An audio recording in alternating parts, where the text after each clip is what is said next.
Okay, well, let's get started. First of all, what is a model? And how did modeling even begin? Well, I mean, you can think back to the Roman and Greek times where sculptors and painters would use models basically as their muses, and they would copy what they would see into their sculptures that we see today.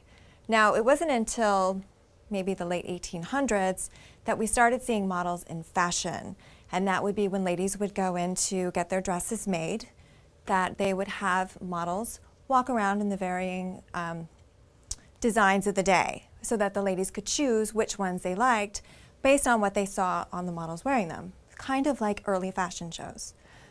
Well, fast forward to about 1940s, 1950s, that's when we really started to see models. You would look through the pages of Vogue, through Harper's Bazaar.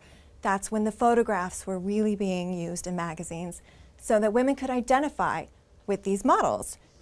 So in the 60s and 70s, we had models such as Twiggy and Cheryl Tiegs that we could identify with. Going into the 80s, we started to see those popular supermodels for the first time. You had your Cindy Crawfords, your Linda Evangelistas, and even into the 90s. And then today, we have the Gigi Hadids, we have Kendall Jenner, we have these names to these faces, but really at the end of the day, they are hired to sell a product. We may know who they are due to the social media aspect, to reality TV, how accessible their everyday lives are to us, but you just have to always remember that models sell products, whether it's Coca-Cola, whether it's a high-end fashion design like a Versace dress.